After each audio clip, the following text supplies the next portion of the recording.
If done correctly, a ritual liberates you from the conditioning by connecting you to your higher power, right? Meaning you're able to see yourself as living from a higher source instead of just from the necessity to survive.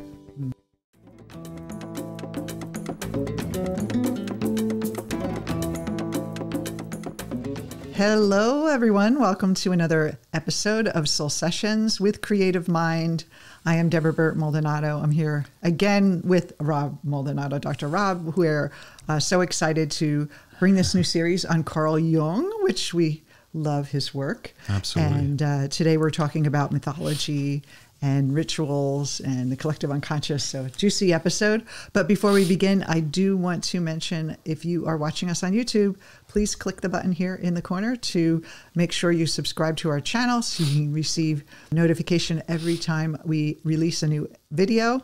And we also love to dedicate this to our Jungian coach graduates who are out there spreading Jungian coaching out into the world and helping people become awakened to their true self and getting out of their patterns and really creating change in their life. So shout out to you guys. Yeah, some of whom we'll see very soon in London. Yes, we're excited for that. I've been doing self-help personal development for decades, and the idea of the collective unconscious is quite unique to Carl Jung. Absolutely. I think he's one of those pioneers really in this area of the collective unconscious, which just lends a depth to his work that is hard to find in any modern psychology besides his work.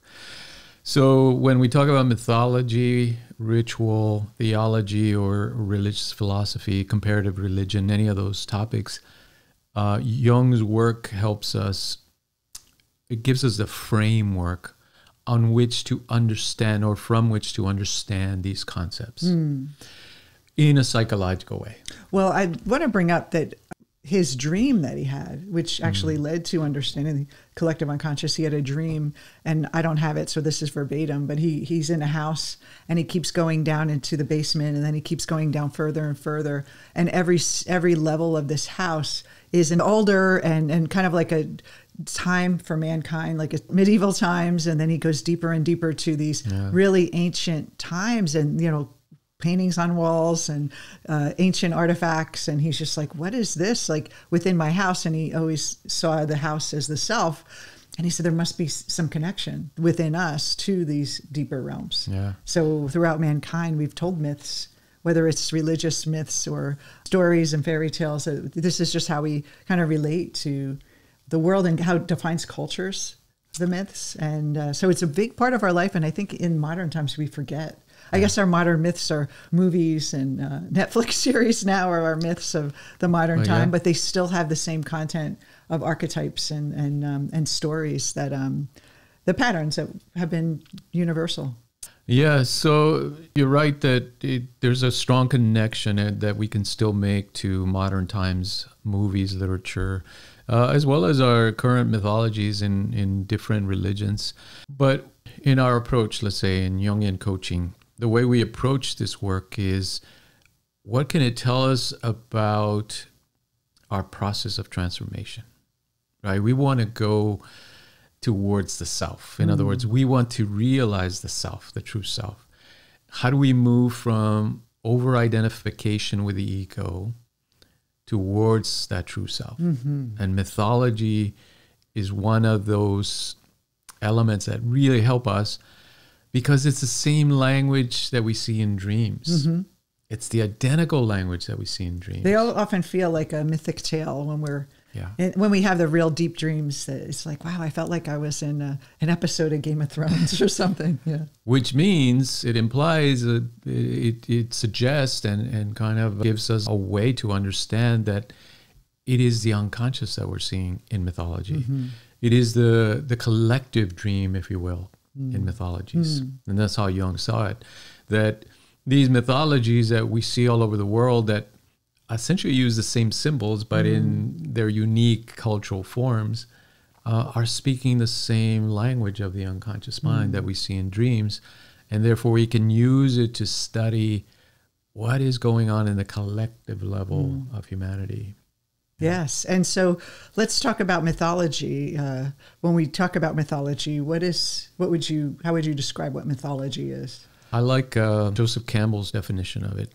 He says something like this. I'm paraphrasing, but he says something like, the myth is the collective dream, and the dream is the individual's myth. Oh, wow. So we have like a personal myth he talks about. That's right. And so if we think about our life and our narrative of our life, if we had to write down a memoir, that would be our own personal myth, because it's not absolute, because it's just from our perspective and our idea, we're the central character. But if someone else was going to write a book from their observation of our life, it would be a different story. Yes. It'd be maybe, I don't know, maybe even nicer than our own personal description. So when we talk about myth, it's more of a journey that a person goes on. There's like a central character, and there's this something that's happening to that character, and a challenge maybe that arises. Yes. A lesson even, right? The lessons. It's certainly about meaning and the way we as human beings make meaning out of life. If you look at ancient myths, this is a fact that Jung points out. He says, no one wrote the myth. In other words, it's never that, so-and-so wrote this myth. You can't essentially write myths. They are part of the collective. They simply arise out of the collective unconscious, and we experience them. They possess us. Well, it's interesting that you say that, is because when I read the Upanishads, and they have stories of they always use mythological stories to explain a concept. Like, this sounds a lot of like something I read in the Bible, or this sounds a lot like what I read in some other book. It just feels like I've heard this story before. Yeah. And so we kind of reinvent or reuse these myths all the time, and they have like core. Kind of core concepts that we carry through?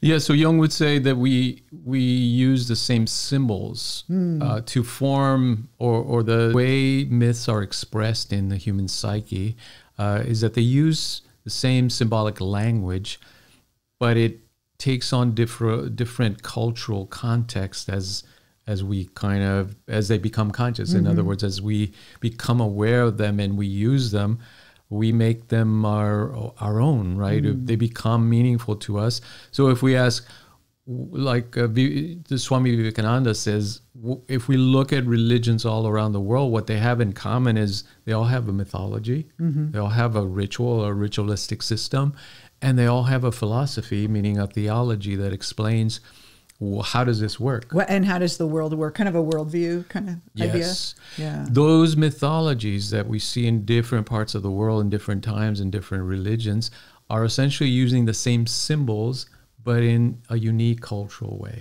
So that you see the serpent always playing a role in most religions. Well, there's the feathered serpent in Mexico, Quetzalcoatl, right. And then there's the serpent in, the dragon, or the serpent in Adam and Eve. Yes. And you see it come up a lot. Sometimes it's the devil. Sometimes it's, the God-man combination. Also, like you said, the dragon represents the mother. And so there's a lot of different ways, depending on the context, this symbol can be used in different ways too. That's right. Because just like in dreams, your dreams are speaking to your particular situation and your level of individuation and what you're experiencing, and mine are speaking to me in my individual way. So myths are the same way. They speak to a culture in their particular stage of development and evolution. And so we all go on, when we are drawn into a story, where we remember it because it has some sort of we have a memory of a similar story within ourselves, the story of our psyche. Yeah. So it is no accident that we as humans created theater, created movies, created the novel. All these story narrative forms are reflections of the way our psyche works. And if you think about screenplays, like you and I went to that screenwriting class in LA like 5 or 6 years ago, and every screenplay has the same structure. It's sort of like the story, how the hero protagonist goes through the journey, and we all have that. And I think we forget that as we live our life, we are going through a journey. We are going not just a journey externally, but internally. And so how do we navigate our life using our internal resources, the dreams, visualization, synchronicities to guide us on our journey and to connect with myths? It sort of makes it more rich and meaningful versus I got to go to work and I got to make money and I have to have kids and get that corner house in the suburbs and get that job, or that career, that promotion, that there's this other journey that's happening. That's our personal myth of what are we going to say about our life when it's over? Like, what's our story? Like, what's our memoir that we would love to write about our life? And that is metaphorical. Yeah, so we're all the heroes of our own story, our own narrative. Yes, and there are always villains. There's always the best friend that the assistants, the spiritual guide, all those things. Campbell talks a lot about the hero's journey, so very similar to that idea is that we're all on this journey. Absolutely. The other aspect that's of interest to us is ritual. So ritual, psychologically, now we're talking psychologically, not religiously. If we ask, what does this mean? Why would humans act out these rituals in such a kind of religious way, right? In a sense that they're so meaningful to people, they're so important. Like burning the pictures of your ex-boyfriend on Valentine's Day, that ritual around the fire with all your friends, like, those kind of things that people do in modern life. Well, you're talking about something a little more serious. Yeah, I'm talking about the universal aspects of ritual, right? That, again, we see it all over the world in every time, in every phase of evolution, of cultural evolution.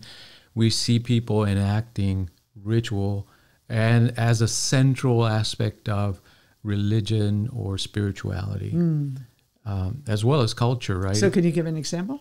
So the baptism.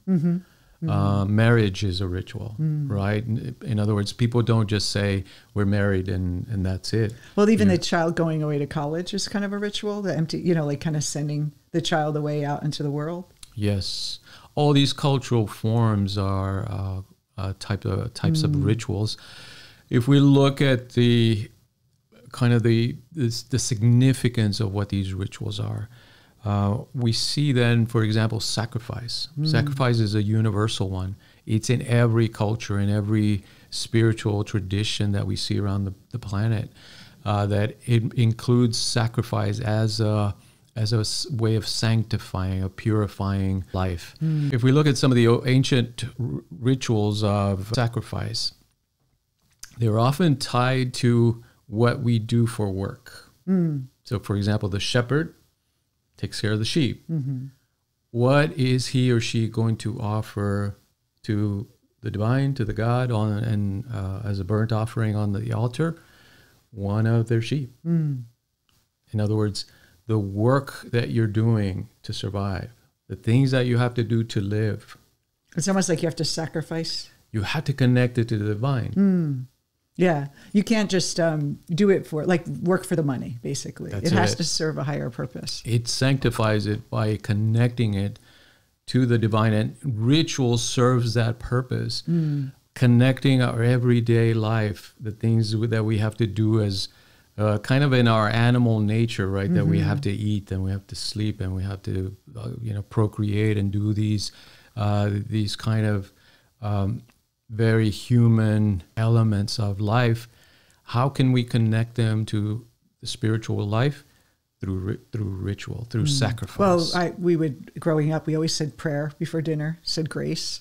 Another ritual is, when I think about like people who have their own business and they're doing sales and they're interviewing people for their services, that sales process can be a ritual. It's like, it's an exchange. If you're doing it, I want to do the work of my higher purpose.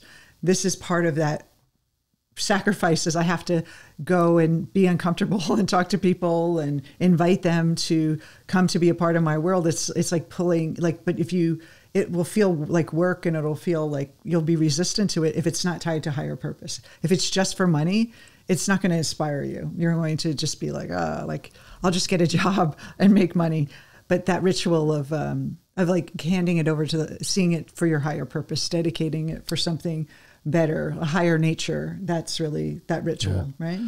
Very powerful stuff. And we can also think about it at the individual level.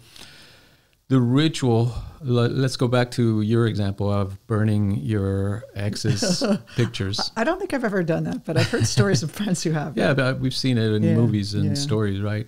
That individually, right, what it would mean is that you're sacrificing your past. You're letting go of it. You're offering it to the divine and saying, I need to move on. Well, fire is a purifier, right? So it's a purification when we do that. Yeah. Also, the symbolic meaning was that the smoke rising up to the sky was kind of the ladder connecting the two, right? Connecting as above, so below. Yeah, it's like a letting go, a releasing. And so these rituals are really important. And we also talk about this in coaching or even therapy. It's a ritual. You have a formal experience, you have a formal relationship, and you have an exchange of money. And there's a ritual there of hello and, like the process encapsulated into a 30, 60-minute session. But when you give a friend advice, it doesn't have that magic because the ritual itself of having it set as a professional agreement has so much more power, and it's just the ritual. And so unconsciously, that's when we're doing these rituals, it has a lot of power to it if we connect meaning to it. Yeah, that's a good point. It is a way of making the chaos of life meaningful, giving it order, giving it a particular direction. Like a container for this thing that transformation or whatever. Yeah. Jung's criticism of the modern world was precisely this, that we've forgotten the importance of ritual and have considered it as part of our human childhood, in a sense, and said, now we're grown ups, now we have science, we don't need that. That's a mistake, you'd say. That's a mistake because we need to put meaning into what we do. And if we don't have those rituals and we don't know how to enact them and we don't know what they mean, we're losing out on important elements of human psyche that holds it together, that gives us structure and meaning in life. So let me ask you this question. What's the difference between ritual and conditioned patterns or conditioned behavior? Because everyone has their morning ritual, right? They do it out of habit, things you do out of habit versus something you do as a ritual. I mean, they could be my morning ritual, but what would you say would be the difference when we're talking about a mystical connection? Yeah, I would say that habits are unconscious. In other words, conditioning is unconscious. We no longer are in control. We're no longer using our will. We're simply acting out of the environmental pressures. We're responding and reacting. Yes. And so the ritual has an intention behind it, a stronger intention and a conscious intention. Absolutely. If done correctly, a ritual liberates you from the conditioning by connecting you to your higher power, right? Meaning you're able to see yourself as living from a higher source instead of just from the necessity to survive. Yeah. Now as we go into the third one, theology, I think it's so important that ritual isn't done just randomly or borrowing a ritual from someone else. And theology is really the key to that, like tying that. It's not just ritual alone, but it's around the myth, the ritual, and then this theology around what is that really makes it meaningful. That's right. They all go together, and you need all the elements to really make it work. Because the mythology gives you the narrative or narratives that connect you to this higher self, this larger life. The ritual gives you a way to connect your everyday survival needs to that mythology. And because often rituals are enactments of the myth, right? So you see it in the Last Supper enacted as bread, as communion, which is the ritualization of the myth, right, of the teacher. Then theology, we can think of it as the religious philosophy or spiritual philosophy, which then gives a deeper meaning, the deeper philosophical meaning of these rituals and myths, and gives it a kind of a ground from which to live your life. So it's really understanding the deep philosophical meaning of life that you ascribe to. That's right. And that is, who am I? What is consciousness? What am I made of? It is the understanding of the nature of reality and the nature of your being, right? Your purpose on earth. Without a philosophy, you can't really understand that in a deep way, because you're simply living again on the instinctual survival level, which is what for Jung he would say that's the ego persona level. There's nothing wrong with it, but it's simply not going to meet these deeper needs inherent in the psyche. And therefore, people have this crisis of meaning. They feel their life is empty, right? They have everything. They got material wealth. They got success. They got marriages, cars, jobs, all this stuff. But they feel empty because they don't have these deeper elements of the psyche in place. Well, I know, being a bridesmaid in many weddings, always a bridesmaid, never a bride, and being around a bride, of those of you who are women, men who married, the wedding can take over the beauty and what the purpose is of the ritual. And so it gets into what the band is there open bar, who's sitting with who, is the mother-in-law coming or not, and, the divorces and all that stuff. And then, like, what are people going to think, and the dress and all that. And I think sometimes we get lost in all the hoopla. And anytime we do one of these rituals, these milestones in life, that we forget the sacredness of what you're doing is you're offering your life to another person in front of everyone that's close to you in your life. They say that's the only time in your life where everyone who you care and love about is in the same room besides your funeral. So, and it's like to not like, and then I know so many of my friends that got married, they were like, my wedding day was a blur. It was a blur.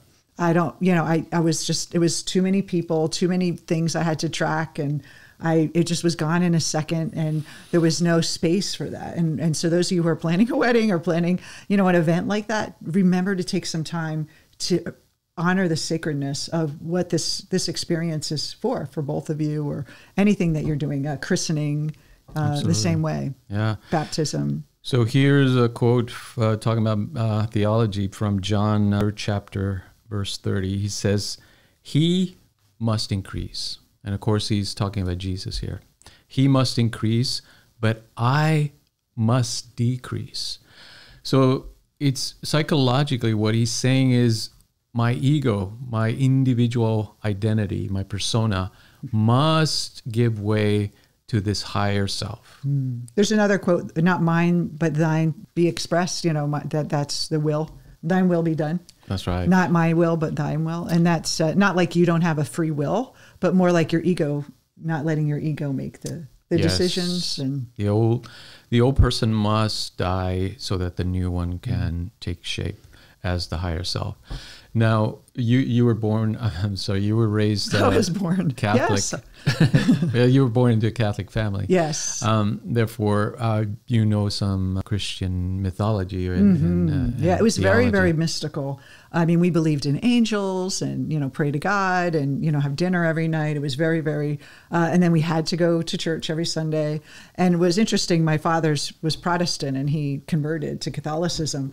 And I would go to my Nana's church. She was Protestant, and it was so plain and so like bare compared to the Catholic Church, which was a lot of, the saints and, all the paraphernalia, the incense and all those things. So it's just it's so funny as they're so closely in Christianity, they're very close, believe a lot of the same things. And just the expression of the myth was so much more powerful for me as a kid, like to look at all, go to the church and look at all the colors and the stained glass and the beautiful, the stories. Yes, so Jung had a similar experience. He was born into a Protestant family, but was intrigued by Catholicism because of those mythologies and rituals. Well, wasn't his father a preacher? His father was a preacher. His grandfather was into psychology, right? Yeah. But so in studying Catholicism and the rituals that kind of came from, some of them came from the pagan world and were carried into the Roman Catholic tradition. He was fascinated by all these kind of myths and rituals that he was able to observe. still living in the Catholic Church. And it's so interesting when you're in like when you're raised that way, you don't think of it as mystical. You just think about this is just what it is.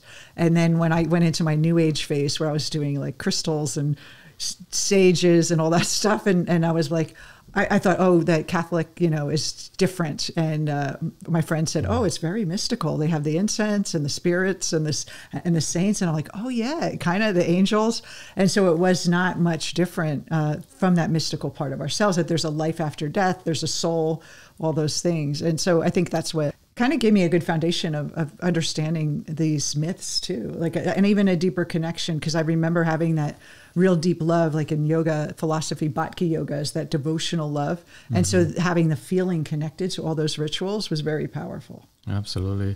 So Jung's remedy for the modern human world, was to develop a psychology, a philosophy that included these elements of the psyche in a conscious way. In other words, his attitude was that we've grown up. Yes, we've gone through kind of this dropping of the old traditions and relying on our own intelligence and science and the modern logic, world, right, and reason. But we see that we need those ancient structures because they're part of our inheritance. They're part of our DNA. It's in our blood to connect to something bigger than ourselves. To sing around the campfire, or sit around the campfire and talk about the myths and the ancestors, and it's just something that's been done for thousands and thousands of years.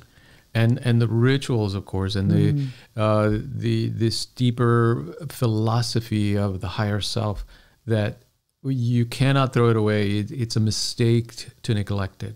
One thing I want to mention too, and we brought this up before, but the ritual of like just becoming a woman or becoming a man, back in the indigenous cultures, they had a passage from going from 10, 11 years old to, puberty, and you're like becoming a man. Like they throw you out into the jungle if you're a guy, or something with the woman. There was when she got her period, there was like a ceremony for that.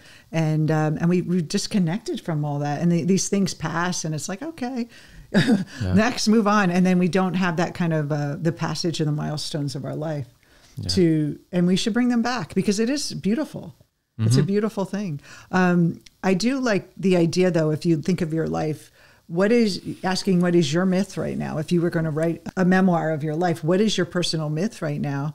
What are the rituals you're doing every day that drive that myth? And what is the worldview or the philosophy that's driving your personal myth and these rituals? So your personal myth may be, I'm a corporate woman and I work really hard. And the ritual is I take the train to work and I work really hard. I get a paycheck and I, rest on the weekends, and then I keep waiting for retirement. And then the worldview would be, this is all there is. And so that could be your myth. That could be what drives you. But we want to investigate, well, what if we lived a more meaningful life? And so those elements, you can start saying, well, how do I want my myth to play out?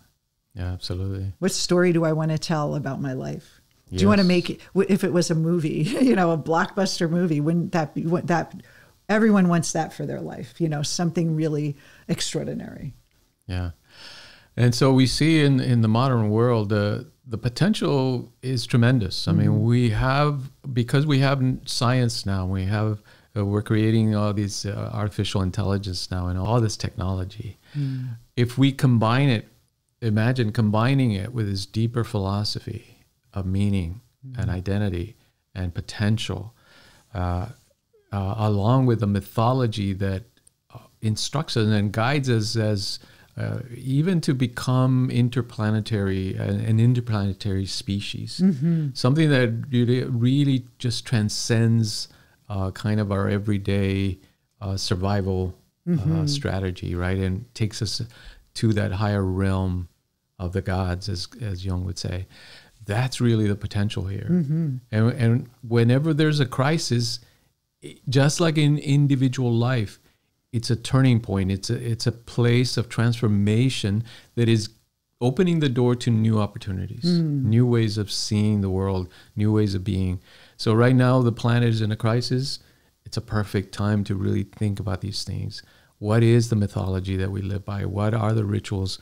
And what is the deeper spiritual philosophy that can guide us through this passage of crises. Well, the old rituals and the old philosophy got us where we are now, which is that lack that the earth is separate from us, that we're not part of this ecosystem, that somehow we can ruin it in some way and still be okay, you know, and that deep worldview of, you know, greed and you know, not caring about the planet has those consequences. So if we can create that, we can create the opposite. We can awaken people's minds. It's not about putting people down and, you know, and there's definitely legislative change and all those things, but it's about holding the vision of a world where we do care about the environment. And if you look at it, there's a lot of people that really care. Lots of people that really care. We just want, and they are awakened to this concept of that we're part of the earth, and all we need to do is awaken more people and do our part. That's right. But holding the vision, the bigger vision of what could be possible to turn the ship around. Yeah. So, thanks for tuning in. Next time, we'll continue our conversations on Jung's contribution to humanity. Before you go, click the button here, subscribe, so you can make sure you get notified and subscribe to our channel if you're watching us on YouTube. And we'll see you next week.